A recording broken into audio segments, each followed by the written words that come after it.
Gros classique en prépa HEC, les boucles while et for avec les suites. Après, plus tu montes en niveau, moins c'est classique, on est d'accord, mais c'est une base à connaître et on verra notamment un petit piège avec le plus grand N tel que. Donc on démarre avec un exemple assez cool, les suites arithmético-géométriques. Et on veut un programme qui affiche U4. Alors là ici on va te le faire écrire. Parfois en fait on va te donner le début d'un programme et tu ne pourras pas utiliser un np.array et donc il faudra que tu utilises une variable qui écrase la valeur précédente. On va voir cet exemple. Ici donc U0 démarre à 2,4, UN plus 1 vaut 5 UN plus 3. Alors comment fonctionne la boucle for? L'idée c'est de raisonner comme si tu étais Python. C'est-à-dire au début tu te dis ok, j'ai U qui va valoir 2.4. Ensuite, il faut que je fasse U1 qui vaut 5 U0 plus 3. Donc j'ai mon nouveau U.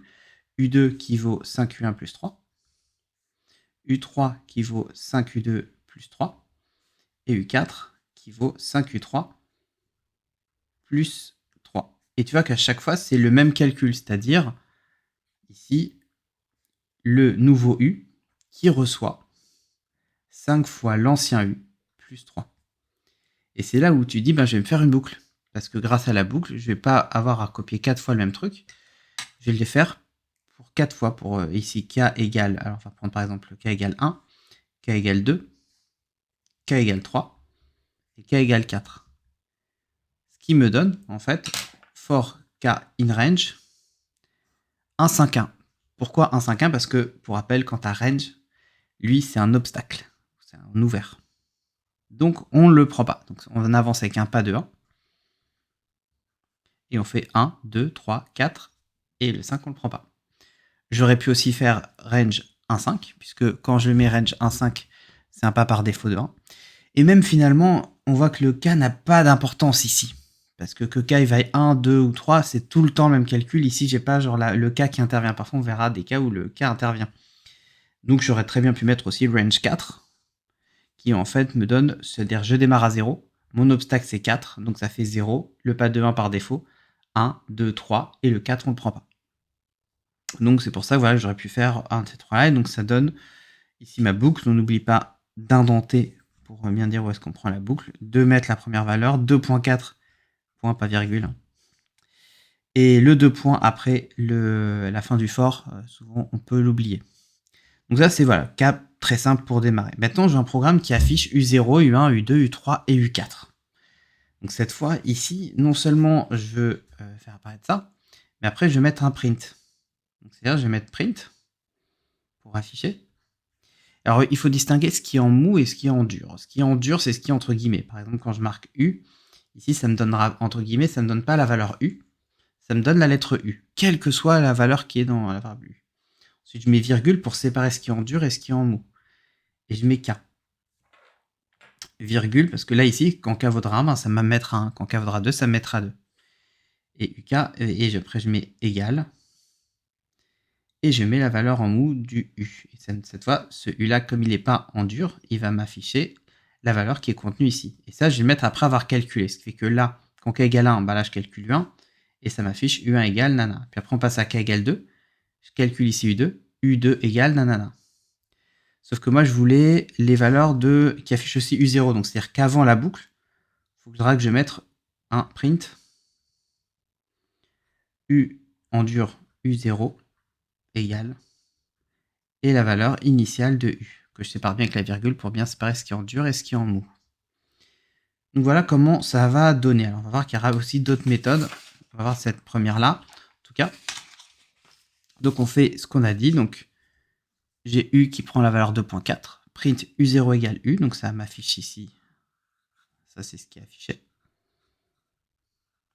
For k in range 1, 5, donc on va de 1, 2, 3, 4 et on s'arrête, évidemment on ne prend pas le 5. U égale 5 fois U plus 3, print U, k égale ça. Donc comme on avait dit, et on voit qu'effectivement ça affiche les trucs ici. Maintenant imaginons qu'au lieu d'avoir mis range 1, 5, moi j'étais plutôt parti sur range 4. Si je faisais range 4, si je fais range 4, c'est-à-dire que ici mon k il aurait valu 0, k égale 1, k égale 2, k égale 3. Donc au début, avant de calculer U1, il faut que j'affiche la valeur du U. En fait, je mets le U avant. Au début, U, il aura pris la valeur de 0.4.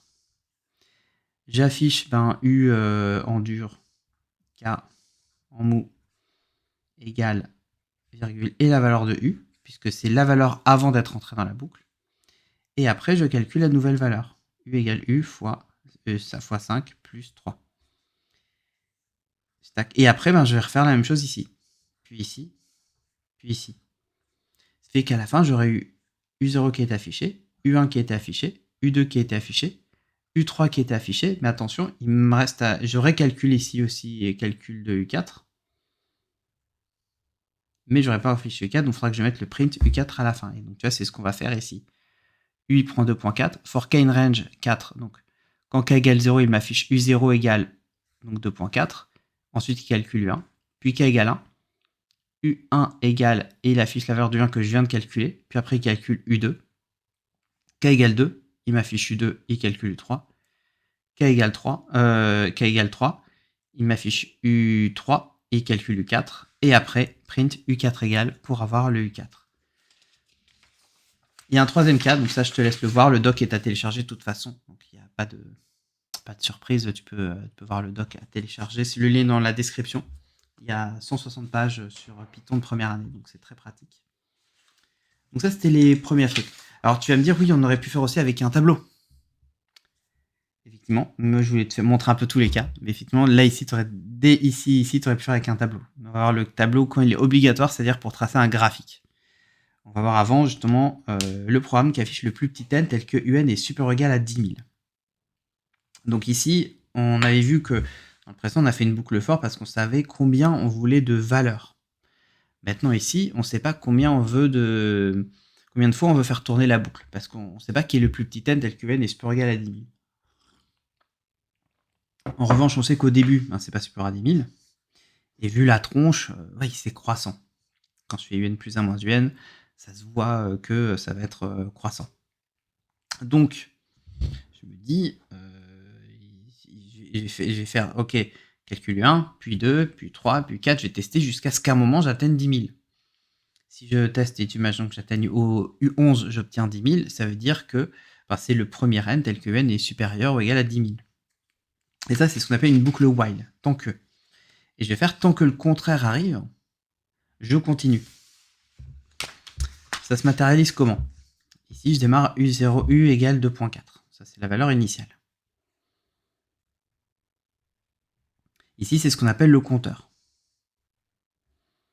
Dans certains cas, quand j'ai par exemple une suite un plus 1 qui égale genre 5n fois un plus 3, le compteur a une importance dans le calcul. Ici, le compteur n'a pas d'importance, c'est juste pour voir en fait à quel entier on est. Donc, tant que U il est plus petit que 10 000, j'augmente de 1 le compteur et je calcule la valeur suivante de U. Il va me faire donc U1, U2, U3, U4. Puis à un moment, je vais avoir, quand on aura n égale 5 et que du coup le truc est encore plus petit que 10 000, on recommence. Donc là, il y aura n égale 6. Et il y aura U6, il y aura le calcul de U qui sera fait. Donc ça sera la valeur, il y aura la valeur de U6 dedans. Et après, il va tester. Il va dire, ok, cette fois, le U, il est plus grand que 10 000. Supérieur ou égal à 10 000. Donc, la boucle s'arrête. Et le print qui va s'afficher, c'est le 6. Voilà comment ça fonctionne. Donc, la boucle while. C'est pas si compliqué que ça. Il faut juste comprendre le concept. Et alors là, petit piège amusant. Le programme qui affiche le plus grand n tel que n est strictement inférieur à 10 000, j'ai pas souvenir que c'est tombé encore. C'est un piège que j'ai inventé. Moi, je trouve ça très drôle. Parce que les gens, ils s'imaginent qu'ils doivent faire un nouveau programme, alors qu'en fait, c'est le même. Parce que nous, on vient de trouver que 6, c'est le plus petit n tel que n est supérieur ou égal à 10 000. Donc, c'est-à-dire que le plus grand n tel que n est strictement plus petit que 10 000, c'est celui qui est juste avant. Donc, tu as juste à faire le même programme, mais au lieu d'afficher n, tu affiches n-1. Et effectivement, avec n égale 5, ça marche encore. Puisque du coup, la boucle avait continué. Donc ça, c'est la méthode pour trouver le plus grand. Le jour où ça tombera, je pense que ça fera un bon truc sélectif. Ceux qui auront vu la vidéo seront forcément avantagés. Mais il y a le mérite d'avoir été sur YouTube pour voir une vidéo de moi. Ça mérite vraiment d'intégrer une bonne école. Ensuite, afficher un graphique qui donne les valeurs de U0 et U4. Alors là, je vais avoir besoin de conserver les valeurs. Tu vois, ici, on avait écrasé les valeurs. Tu n'étais pas obligé, mais parfois l'énoncé t'y oblige. Mais on a des cas où justement, on va pas... on va devoir conserver les valeurs et là, on va pouvoir les rentrer dans un np.array.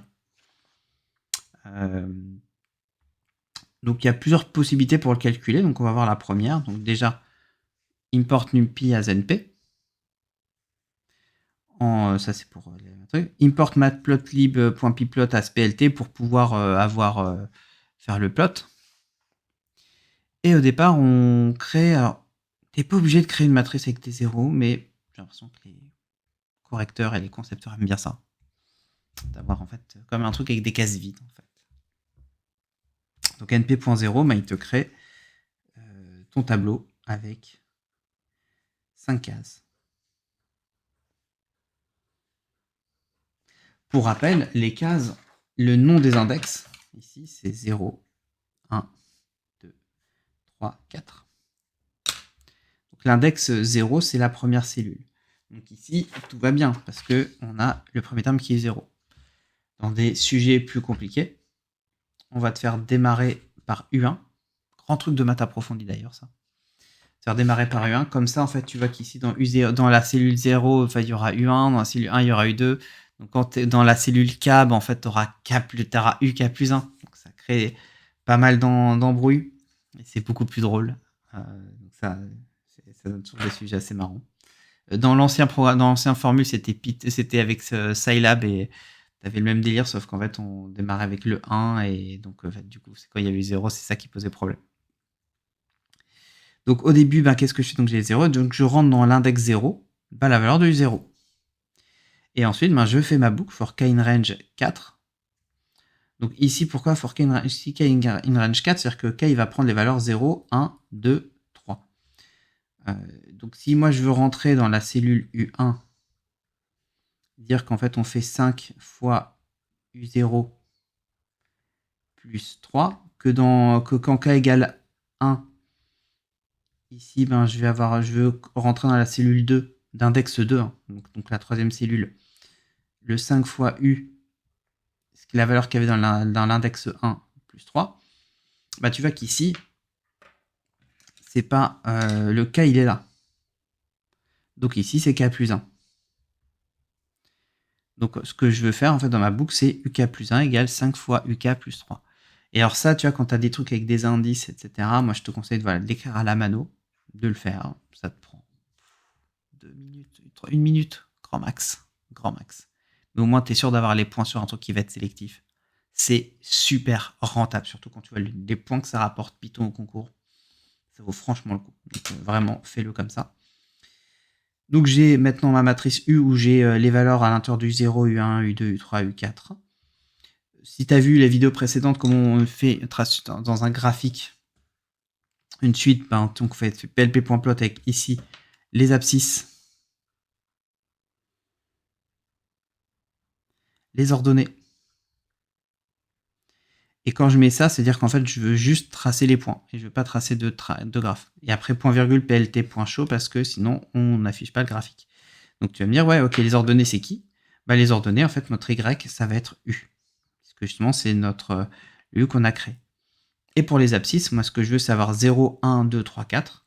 C'est pour ça que je fais np.arrange 5. Si tu as du mal sur np.arrange, il y a une vidéo aussi dessus, dans ma playlist Python, où tu peux télécharger le doc. Et tu as aussi tout un passage sur np.arrange. Et on a donc le graphique ici. Donc ça, c'était quand on voulait uk plus 1 égale 5 uk plus 3. On peut aussi, imaginons que j'avais démarré pareil, sauf que je faisais for k in range 5. Donc si tu vois que j'avais k égale 1, k égale 2, k égale 3, k égale 4. Donc pour k égale 1, on refait le même. On va le faire ici, comme ça, ça fait gagner du temps. Si je vais ici prendre une autre couleur. Donc k égale 1, k égale 2. Tu remarques ici, le k, c'est lui. Donc en fait, ici, je vais avoir k, et ici, je vais avoir k-1.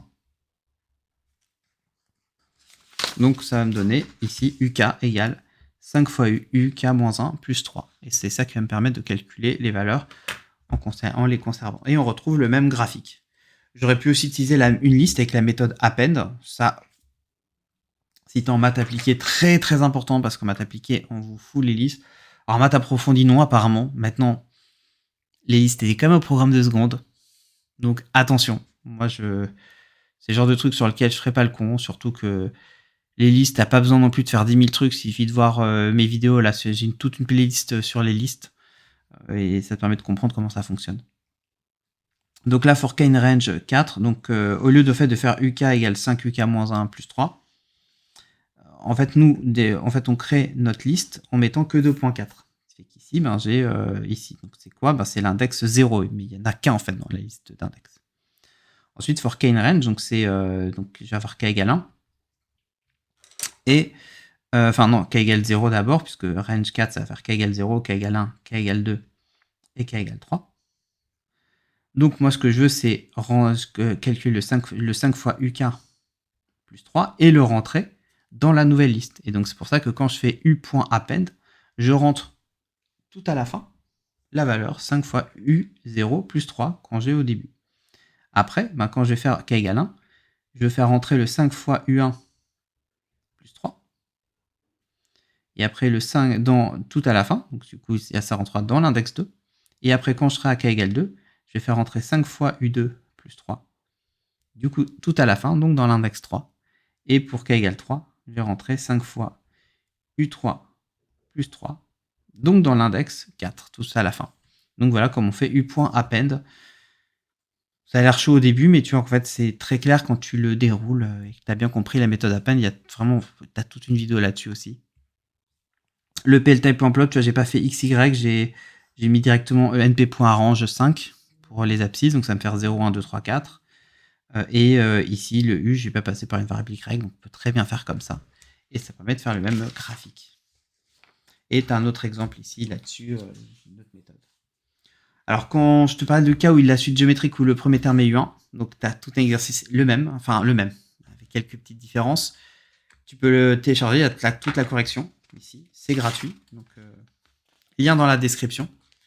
Il y en a pour 1, 2, 3, 4, 5, 6 pages au total.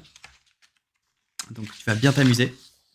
Et prochaine vidéo, celle qui paraîtra demain, ça va être sur un autre grand classique autour de Python, les suites croisées. Et alors là, il faut bien connaître, il faut les avoir fait, parce qu'on va avoir les deux méthodes, parce qu'il y a deux méthodes et dont une qui peut être imposée, même si elle est chiante. Donc, abonne-toi pour pas la manquer. Et si t'as aimé cette vidéo, mets un like, mets un commentaire, ça fait toujours plaisir. Partage-la dans ta prépa, ça c'est ce qui permet de faire vivre ma chaîne dans les groupes de ta prépa. Tac, tu peux partager carrément la page de Python où il y a le doc de 160 pages à télécharger et puis tout l'ensemble des vidéos. N'hésite pas. Et moi je te dis à demain et en attendant, travaille bien. Ciao!